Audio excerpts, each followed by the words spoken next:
felt like the team was in a position of like, we're just gonna play, we're gonna roll with it, and you know, we made it to where we are. Yeah, and I feel like that there's gonna be a lot of eyes on NA moving forward. Like overall, you could say you're definitely proud of the progress that the North American women's team has shown, right? Yeah, I am, because the thing is, like, we had a lot of like difficulties heading towards MWI, a lot of problems, like especially even with the training. You know how hard the server of NA is, like no practice at all. But being able to like call the team as part of like world's #8, it's pretty good. And may I say, I am proud of you. Thank you, good. Put her there, sir. Yeah, thank you. Thank you, Robert. I'm proud of you, Neil Robert. Flying handshake. Flying handshake. Handshake. Neil Robert Midnight de Guzman is here with us right now. Go into the spicy clip. Vitality or Falcons Vega, and why? Quick one. I would say Falcons Vega, because right now for me, like the meta is dictated by whoever has the stronger jungler and gold laner wins the game. And I feel like Chin Hao has been really amazing. She's been really phenomenal, and I think she might be just the best gold laner in the tournament. Okay, now that you're talking about junglers, you already mentioned their gold laner. Are you a Caramel or a Mei lane? We'll expound a little bit more on that later on. But in 6, counting it in 5, it begins. The rivalry of Indonesia. Let's go to the stage.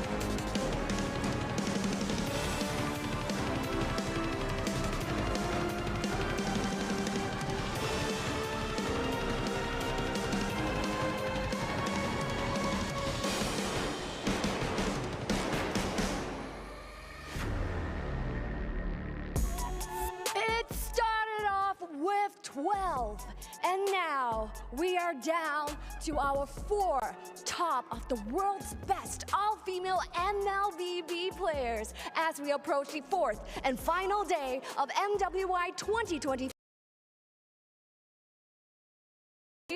It's the ultimate showdown taking place right here. وأعزائي المشاهدين والحضور هنا معنا بكأس العالم للرياضات الإلكترونية بالمملكة العربية السعودية هنا بالرياض مع MWI 2024.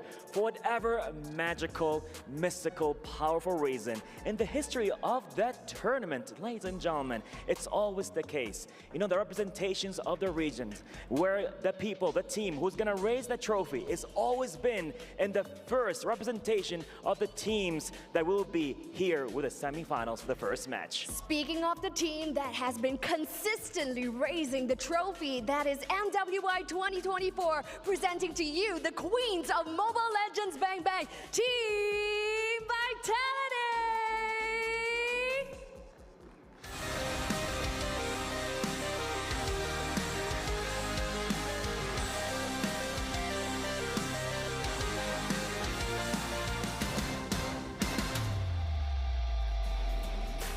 Now, ladies and gentlemen, right here at the Amazon Arena, the ladies who are coming in are the back-to-back champions right here from Mobile Legends Bang Bang. Speaking of which, they will be pulling every single thing in their arsenal to secure their 3rd consecutive title win and 25th straight tournament wins as well. But that could change with their rivals from Indonesia.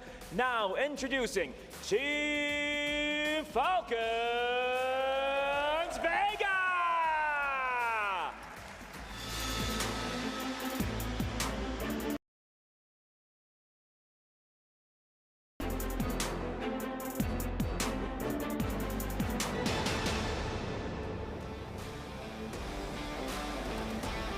And there you have it, ladies and gentlemen, viewers around the world right here. Make some noise, عطونا صوت. Let's go. The hype is real. It is gonna get started right here with the ultimate showdown.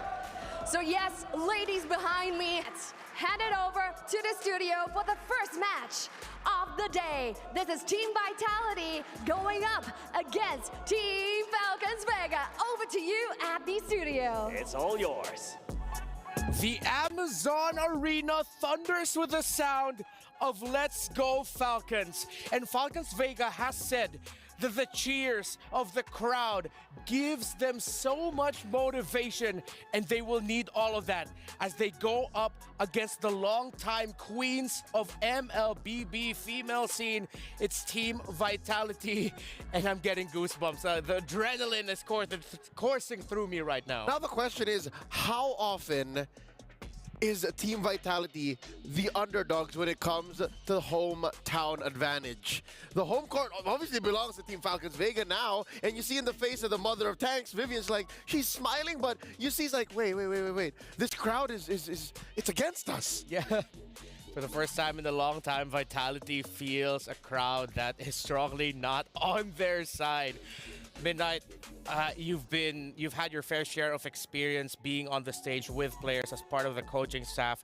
How much value does it give for the players knowing that there is a crowd, a massive crowd, siding with them? Oh, it gives on a cloud9 right now, no pun intended. But like, it brings a different feeling whenever you're like and also in a good mood. And with a player playing with a good mood, like you're playing on a good day, you might just be able to like play your best. Let's talk about the other side of the coin. It's no secret that you are no stranger to adversity. What if the crowd is against you? What kind of energy do you use? How do you use that? Oh, I mean, I would say like it would be like the coach's responsibility to turn that energy into something positive. Because like most of the time, when the players don't have supporters in the crowd, or if they feel like the crowd is against them, you feel the jitters, you feel the nerves coming in. And some player, any person on that team to sort of like rally that energy for everyone, every player. There's a lot on the shoulders of Susugaja and Dewa. Yeah, and there's a lot of other factors that Team Vitality has to take into account for against here Falcons Vega. Because it's final for this game number 1, maybe. We don't know if there will be a mid-series switch, but it'll be Melee in the jungle and Funi in the mid. For the longest time, Team Vitality is used to going up against Caramel and Agatha. That's right. So, Leo, this is the point that you wanted to raise up and talk a little bit more later on. What effect do you think this has against Team Vitality? Oh, I think it's the shake-up that really will change things. Again, we're expecting surprises, and they should come in the form of, again, initially, a lineup switch. It's no secret that in the past 6 to 9 months, Melee. Yep, Melee, this is the lineup that I expected will play against Vitality. For one, this is the strongest version of the squad. I think they really are more comfortable with playing, this variation of the Falcons Vega composition. Falcons Vega on the play, 60% win rate on blue this time around in the meta. So far in MWI. Let's see if that's going to get retained, as Angela, Baksha, and Claude are their first bans on that side, while Vitality will be taken away.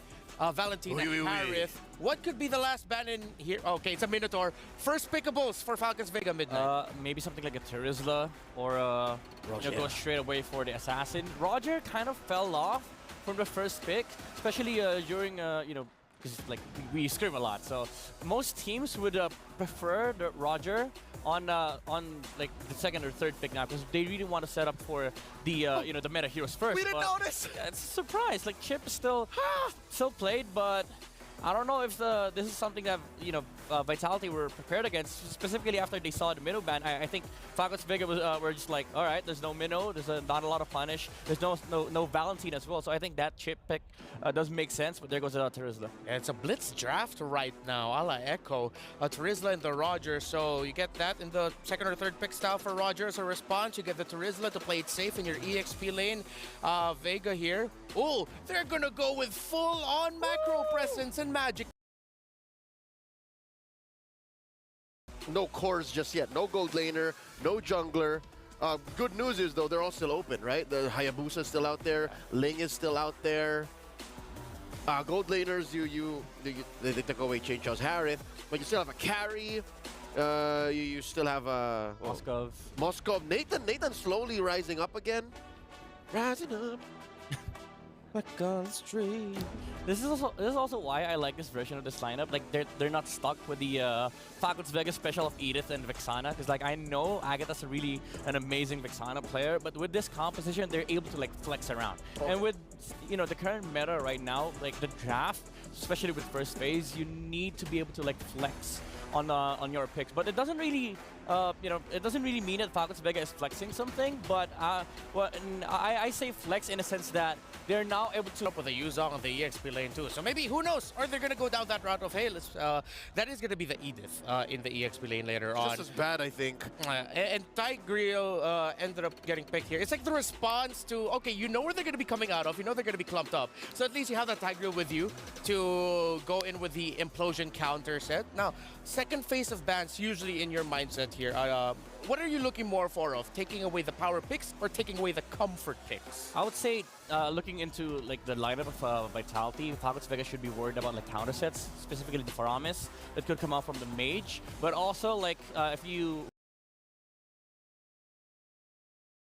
the jungler is still yet to be picked up for Vitality. I think you really need to like look in or have an insight as to what they might play in the jungle role. Now that Hayabusa and Ling is out, Mages should be next, I think.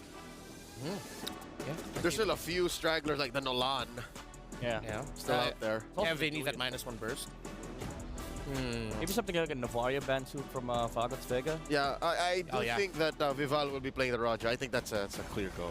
Yeah, and I agree with the Novaria ban here.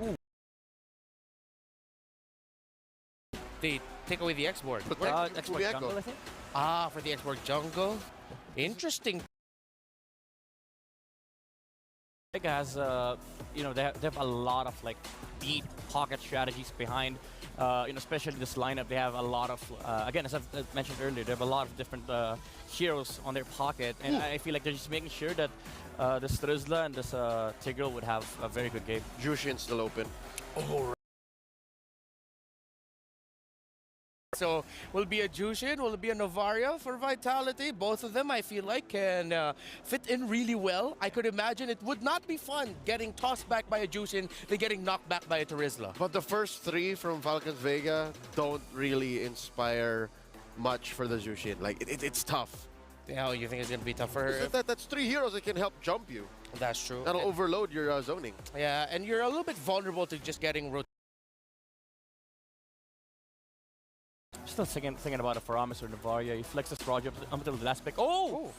Never mind. How you feel? He decided to go for damage instead.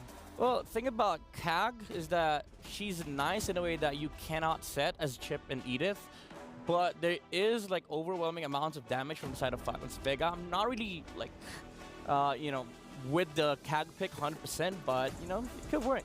The Kag is the straightest line from A to B. Like, if you have a good setup, and you have cleanup like Roger, just put it out there, Yeah. They don't need to be clumped up like a Faramis, and there's no slow roll with the Novaria, although you do get a lot of vision. I think the Kag is like a sweet spot. Okay, so Falcons Vega last pick. They need their gold laner.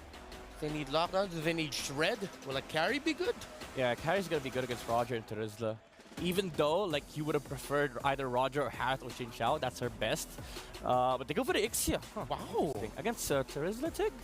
Yeah. Not so sure there's enough of a front line and a clean set for that Ixia to work here. Yeah. I'm skittish. It might be difficult for the Ixia to find the right position here. Let's see. And it's the carry that actually goes to Vitality. Real quick, Leo, what do you like about the draft of Falcons Vega? Falcons Vega, they can fold the map in half. That's one thing. They own the macro.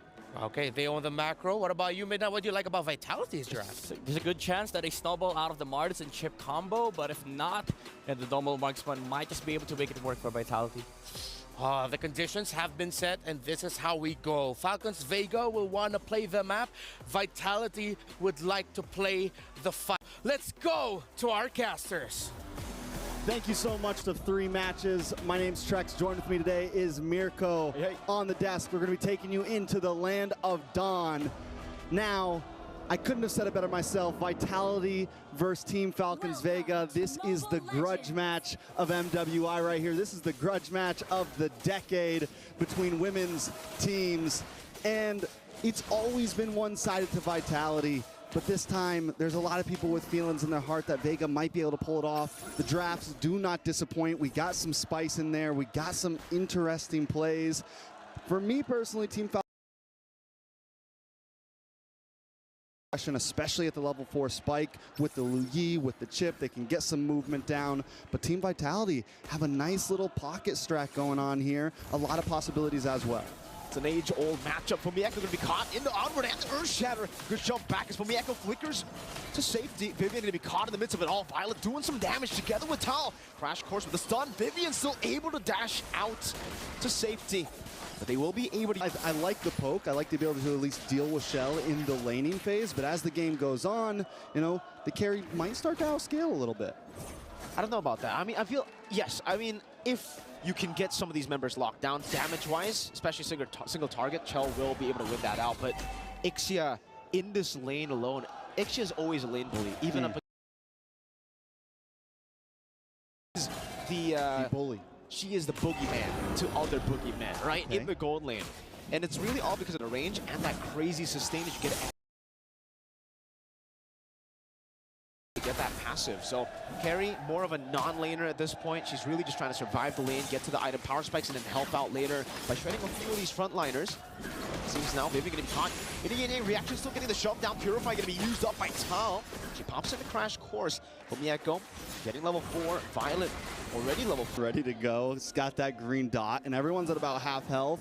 And that's exactly what Vival wants. It's like, get the penalty zone in. I come in with the Lycan Pounces, but wait, Echo in a little bit of trouble. Earth Shatter together with the crash course, really just trying to zone Fumieko away and deplete her of some of the resources that you would usually get in the XP. Another crash course by Tal. Fumieko trying to punish this penalty zone, locking 2 members down. The short kick is placed down, but it's all in the midst of it. Oh, good implosion, catching them. Zimmy able to use a yin yang overturn. Vival just executing them in the back. Now, in that notorious gun form on the Roger. Just trying to poke a little bit. Violet and Funi forced back 2-0 start. I like the respect there from Team Vitality. They don't overcommit onto the turtle. They get their 2 kills, but they also know that Funi's still a threat. One big duality proc and things could look dangerous. Team Falcons Vega approached that fight right. I think the goal is to keep Fumieko away.